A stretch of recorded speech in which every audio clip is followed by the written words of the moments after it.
تو بڑی واہ واہ ہوتی، واہ واہ واہ واہ. او بھائی تمہارے اپنے وقت میں جب آیا تو کیا فرق پڑتا ہے؟ وہ جوڑا ایک ہی بار پہنا جانا ہے. کیوں اسراف کرتے ہو اپنی زندگی میں؟ دعوتیں، گاڑیاں، اخراجات.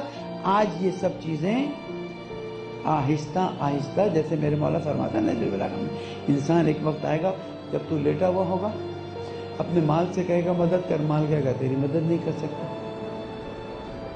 اپنے بچوں سے کہے گا میری مدد کر، انسان بچہ کہے گا بابا ہم کچھ نہیں کر سکتے، بلکہ ماسک لگا کے دور کھڑا ہوگا کہ اب بابا کے پاس جا سکیں گے تو ہمیں بھی کورونا لگ جائے گا. عبرت کا مقام. صرف اعمال کی طرف دیکھا گا، انسان کہے گا کاش میں تیرا خیال رکھ لیتا اور کاش اچھے عمل کر لیتا. عزیزوں، اچھا عمل کرنا کوئی بہت محنت کا کام نہیں ہے، تکلیف کا کام نہیں ہے. اچھے عمل میں اپنی زبان کو کنٹرول کرنا بھی اچھا عمل ہے، اپنی آنکھوں کو کنٹرول کرنا بھی. ماہ رمضان ہے، روزے رکھیں. عبرت، میرا کل زور اس بات کا، عبرت حاصل کریں. آج اربوں پتی لوگ کورونا وائرس کی مشکلات سے ڈر رہے ہیں، کچھ کر نہیں سکتے. ہم اللہ تعالیٰ کے فضل سے صحت مند ہیں، شکر ادا کریں، دوسروں کے لیے دعا کریں. تو یہ اسٹاک مارکیٹوں کا گرنا، بھئی کسی کے جیب سے تو پیسے گئے نا، کسی کے یہاں تو تباہی آئی ہے، اور ملک کا ایک عجیب حال ہے، ملک کا ایک عجیب عالم ہے.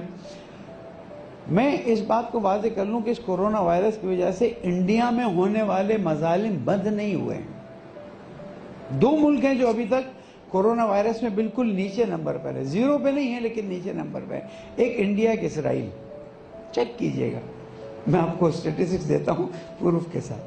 انڈیا میں کل پہلا، جو میرے اطلاع میں ہے، پہلا انسان جو کورونا وائرس سے مرا، کہ جہاں پر لوگ اتنا نزدیک رہتے ہیں وہاں پر اب جا کے کیسے اتنا لیٹ. اور اسرائیل کیسے بچا ہوا، کچھ سوچنا تو پڑے گا. بہرحال اس کو بعد میں دیکھتے رہیں گے. میری ریکویسٹ یہ اس بات کی طرف توجہ کریں کہ اگر پاکستان میں کورونا وائرس پر کوئی انسٹرکشنز دیتے ہیں اس کو فالو کرنا واجب ہے. ایک دفعہ بحث ہو گئی ہماری کچھ نوجوانوں سے کہ ملک کے قانون کو فالو نہیں کرنا چاہیے. میں نے کہا حتیٰ سگنل توڑنا تو شرعاً حرام ہے. مولانا بس آپ تو ہر چیز شرعاً حرام کر دیتے ہیں. میں نے کہا چلو ایسا کرتے ہیں، ہماری بات نہیں پسند نا. آیت اللہ سیستانی کو زمانے میں ان کی تقلید کرتے تھے، وہ صاحب ان کو لکھ دیتے. انہوں نے جواب دیا جو بھی عوام کے فلاحی کاموں سے متعلق چیزیں ہیں ان میں ٹیکس کی چوری یا اس کے خلاف جانا حرام ہے. اب ہمارے مفاد کے خلاف ہو تو ہم کیا کریں؟ کنڈا لگانا حرام ہے. کیسے کنڈے کے لگا کے آپ مسجد میں نماز پڑھ سکتے ہیں؟ شریعت چیک کر بھئی، ہماری بات آپ کو نہیں پسند آتی نا، آپ چیک کر لیجیے. اسی طرح سے کورونا وائرس پر اگر باقاعدہ حکومت انسٹرکشنز دیتی ہے اس کو فالو کریں. کیوں؟ اس میں آپ کا بھی فائدہ ہے، دوسروں کا بھی فائدہ ہے. یہ جو جذباتی پن میں کہ نہیں جناب کچھ نہیں ہوتا، اگر کچھ نہیں ہوتا تو کم از کم ایران اور عراق میں اتنے لوگ، اتنے مسائل والے لوگ پریشانی میں مبتلا ہوئے کہ نہیں ہوئے. تو امتحان تو پھر آتا ہے تو سب کا ہوتا ہے. ایسا نہیں ہے کہ کچھ لوگوں کو. امتحان جب آتا ہے جو گناہ گار ہیں اگر وہ صبر کریں تو ان کے گناہ معاف ہوتے ہیں، اور جنہوں نے گناہ نہیں کیا ہوا ہے تو ان کو اجر ملتا ہے، اللہ تعالیٰ ان کے درجات بلند کرتا ہے. لیکن یہ کہہ کے کہ جناب نہیں کورونا وائرس سے کچھ نہیں ہوتا، احتیاط نہ کریں، وہ کہہ رہے ہیں ہاتھ دو، ہم ہاتھ نہیں دھوئیں گے، وہ کہہ رہے ہیں یہ کام مت کرو، ہم یہ کریں گے.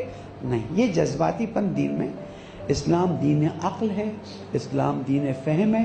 قانون کی آپ کہیں جناب کمشنر کی بات کو ہم اپنے پر واجب کر لیں. کمشنر ہو، ہیلتھ ایڈوائزر ہو، منسٹر ہو، میں نہیں جانتا. اگر پاکستان میں کورونا وائرس سے بچنے کے لیے تدبیریں کی جاتی ہیں اور کہا جاتا ہے ان کاموں کو کریں، آپ نہیں چھوڑ سکتے ہیں.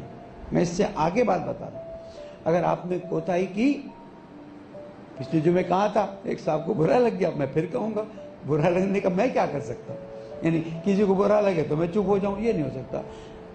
آپ چھوڑ دیں، آپ، میں اپنی بات کرتا ہوں. چھوڑیں.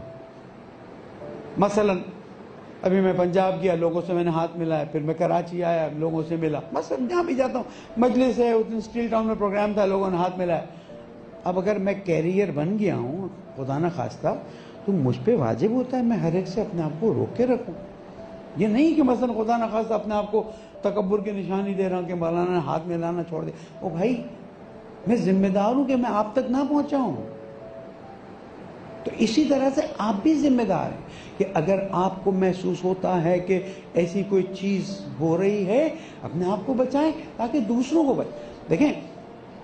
ایک سے شروع ہوا, دوسرے کو لگا, دوسرے کو کچھ نہیں ہوا, تیسرے کو لگا, اس کو کچھ نہیں ہوا, چوتھا جہاں جا کے لگا. اور جس میں راستے میں کوتاہی کی ہے وہ جواب دہ ہے. میں نہیں کہتا گناہ گار ہے, لیکن وہ جواب دہ ہے. اس لیے ہمارا دین احتیاط کا دین ہے, ہمارا دین عقل کا دین ہے, اور معصومین علیہ السلام نے بھی ہمیں راستے بتائے ہیں کہ آپ احتیاط سے کام لیں, آپ اپنے آپ کو سنبھال کے رہیں اور قواعد و ضوابط کی پوری پابندی کریں.